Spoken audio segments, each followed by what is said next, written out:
ফাহমিদার পাঠশালায় আপনাকে স্বাগতম। ভাবুন তো, কথাটা বাংলাদেশের একটা হাসপাতালের বেডে বসে একজন মা বলছেন তার নবজাতক সন্তানের দিকে তাকিয়ে। সন্তানের ভালোর জন্যই তো তিনি সবটা করেছিলেন, তাই না? কিন্তু অনেক সময় এই ভালো করার চেষ্টাই হয়তো সবচেয়ে বড় ক্ষতির কারণ হয়ে দাঁড়ায়। আর ঠিক এই জায়গা থেকে আজকের প্রশ্নটা উঠে আসে। আচ্ছা, একজন মা যিনি তার সন্তানের জন্য সব কিছু করতে রাজি, তিনি কি শুধুই না জানার কারণে নিজের অজান্তেই তার অনাগত সন্তানের ক্ষতি করে ফেলতে পারেন? চলুন এই বিষয়টা একটু গভীরে গিয়ে বোঝার চেষ্টা করি। আমাদের এই আলোচনার একেবারে কেন্দ্রে আছে ভিটামিন এ।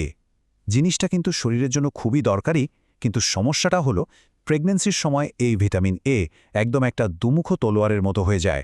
মানে একদিকে এটা ছাড়া চলবেই না, আবার অন্যদিকে এর পরিমাণ একটু বেশি হলেই কিন্তু মারাত্মক বিপদ। এখন সবথেকে জরুরি যে বিষয়টা বুঝতে হবে সেটা হলো সব ভিটামিন এ কিন্তু একরকম না। দেখুন, আমরা শাকসবজি থেকে যেটা পাই সেটার নাম বিটা ক্যারোটিন। এটার একটা দারুণ ব্যাপার আছে। শরীর ঠিক ততটুকুই ভিটামিন এ এটা থেকে বানায় যতটুকু তার দরকার। তাই এটা নিয়ে টেনশনের কিছু নেই, একদম সেফ। কিন্তু আসল বিপদটা হলো প্রাণীজ উৎস থেকে পাওয়া রেটিনল। এটা কিন্তু সরাসরি শরীরে জমা হতে থাকে, আর বেশি হয়ে গেলেই সোজা কথায় বিষাক্ত হয়ে যায়। আচ্ছা, এই অতিরিক্ত রেটিনল ঠিক কী ক্ষতিটা করে? বিজ্ঞান বলছে এটা সরাসরি অ্যাট্যাক করে ভ্রূণের কিছু বিশেষ জিনকে, যাদের নাম হক্স জিনস। এখন এই হক্স জিনস জিনিসটা কি? ভাবুন তো, একটা বাড়ি বানানোর আগে যেমন একটা নকশা বা ব্লুপ্রিন্ট লাগে, এই জিনগুলো হলো গর্ভে শিশুর শরীরের সেই ব্লুপ্রিন্ট। শিশুর মাথা, হাত পা, হার্ট কোনটা কিভাবে তৈরি হবে সবকিছুর নির্দেশনা এই জিনগুলোতে থাকে। আর অতিরিক্ত রেটিনল ঠিক এই মূল নকশাটাকেই ঘেঁটে দেয়। আর এর ফল সত্যি বলতে খুবই ভয়াবহ হতে পারে। দেখুন, নিউ ইংল্যান্ড জার্নাল অফ মেডিসিনে ১৯৮৫ সালেই ল্যামার আর তার সহকর্মীদের একটা গবেষণায় দেখা গেছে যে এই অতিরিক্ত ভিটামিন এর কারণে বাচ্চার মাথার খুলি আর মুখের গঠনে সমস্যা হতে পারে, হার্টে জন্মগত ত্রুটি হতে পারে, এমনকি বাচ্চার রোগ প্রতিরোধ ক্ষমতা সারা জীবনের জন্য দুর্বল হয়ে যেতে পারে। আর সবচেয়ে ভয়ের কথা কি জানেন? এই ক্ষতিটা হওয়ার ঝুঁকি সবচেয়ে বেশি থাকে প্রেগন্যান্সির একদম প্রথম ৩ মাসে। তো প্রশ্ন আসেই, কোন খাবার থেকে এই ঝুঁকিটা সবচেয়ে বেশি? উত্তরটা শুনলে হয়তো অনেকেই একটু চমকে যাবেন। খাবারটা হলো কলিজা। হ্যাঁ, ঠিকই শুনেছেন। চলুন এর পেছনের আসল সত্যিটা একটু দেখি। দেখুন, ওয়ার্ল্ড হেলথ অর্গানাইজেশন বা WHO বলছে একজন গর্ভবতী মায়ের প্রতিদিন ভিটামিন এ দরকার মাত্র ৭৭০ মাইক্রোগ্রাম আরএ। জাস্ট ৭৭০। এটাই হলো সেফ আর দরকারি লেভেল। এবার এই সংখ্যাটার দিকে তাকান। মাত্র ১০০ গ্রাম গরুর কলিজায় ভিটামিন এ থাকে ৫৩,৪০০ মাইক্রোগ্রাম আরএ। একবার ভাবুন, দরকার মাত্র ৭৭০, আর এক টুকরো কলিজাতেই কিনা ৫৩,০০০-এর বেশি। হ্যাঁ, ক্যালকুলেশনে কোনো ভুল নেই। মানে মাত্র একবেলা ১০০ গ্রাম কলিজা খাওয়া মানে একদিনের চাহিদার প্রায় ৭০ গুণ বেশি ভিটামিন এ শরীরে ঢুকে যাওয়া। এটা একটা ম্যাসিভ, মানে ভয়ঙ্কর ওভারডোজ। তো এই যে এত তথ্য, এত বিজ্ঞান, এর সাথে আমাদের দেশের বাস্তবতার মিল কতটুকু? চলুন এবার একটু সেই দিকে তাকাই। কারণ আমাদের দেশের মায়েরা আসলে কি ভাবছেন বা কি করছেন সেটা জানাই তো সবচেয়ে জরুরি, তাই না?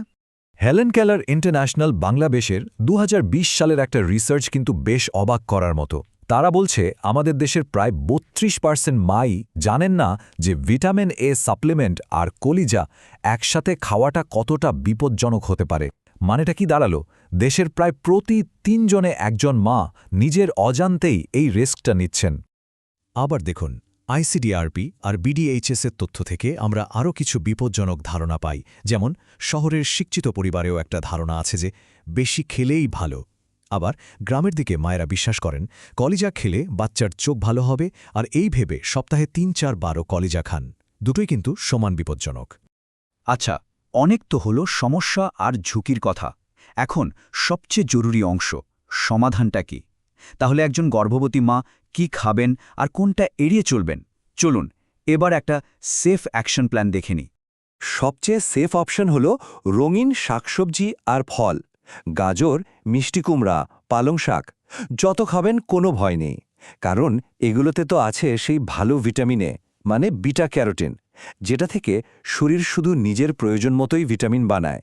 সাথে প্রতিদিন অল্প পরিমাণে ডিম, দুধ আর মলা ঢেলার মতো ছোট মাছ থাকলেই কিন্তু চাহিদা একদম পূরণ। আর কি এড়িয়ে চলতে হবে? লিস্টের একদম প্রথমে অবশ্যই কলিজা। মাসে বড়জোর একবার কি দুবার, আর সেটাও খুব অল্প পরিমাণে, ধরুন 30 থেকে 50 গ্রাম। আর একটা কথা, ডাক্তারের পরামর্শ ছাড়া নিজে থেকে কোনো ভিটামিন এ বা কড লিভার অয়েলের ক্যাপসুল একদমই না। পুরো আলোচনাটা সহজে মনে রাখার জন্য চলুন এমন 5টা কমন ভুলের কথা জেনে নিই যেগুলো প্রায়ই হয়ে থাকে। এই ভুলগুলো জানা থাকলেই কিন্তু সেগুলোকে এড়িয়ে চলা অনেক সহজ হয়ে যায়। 1 নম্বর ভুল, কলিজাকে সুপারফুড ভেবে রোজকার মেনুতে রাখা।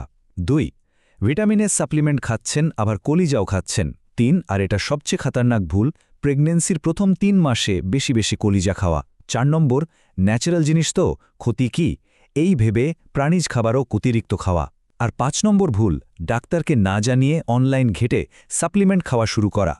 আসলে পুরো আলোচনার মূল কথাটা খুবই সহজ। সন্তানের জন্য ভালোবাসা মানে কিন্তু অতিরিক্ত খাবার নয়, বরং সঠিক তথ্যের প্রয়োগ। এই সঠিক জ্ঞানটাই কিন্তু মা আর অনাগত সন্তানের জন্য সবচেয়ে বড় সুরক্ষা। চলুন শেষবারের মতো এই টেবিলটা দেখে সবটা মাথায় গেঁথে নেই। শাকসবজি একদম নিরাপদ, প্রাণীজ খাবার পরিমিত পরিমাণে, আর কলিজা যেহেতু এটাতে চাহিদার প্রায় 70 গুণ ভিটামিনে থাকে, তাই এটা খেতেই হবে খুব সীমিত পরিমাণে। এবার একটু ভাবুন তো, আপনার পরিচিতদের মধ্যে এমন কোনো গর্ভবতী মা আছেন যিনি হয়তো ভালোবেসেই এই ভুলটা করছেন? যদি থাকেন, কমেন্টে আমাদের জানাতে পারেন। আর সবচেয়ে জরুরি কাজটা হলো এই তথ্যটা তার কাছে পৌঁছে দেওয়া। আপনার একটা শেয়ার হয়তো একটা শিশুকে অনেক বড় স্বাস্থ্য ঝুঁকি থেকে বাঁচিয়ে দিতে পারে। সবসময় মনে রাখা দরকার, বেশি খাওয়ানো মানেই বেশি ভালোবাসা নয়, বরং প্রিয় সন্তানের জন্য সঠিক জ্ঞানটাকুই ভালোবাসার সবচেয়ে বড় প্রমাণ। এরকম আরও অনেক জরুরি বিষয় সহজে বুঝতে ফাহমিদার পাঠশালায় ভর্তি হয়ে যান।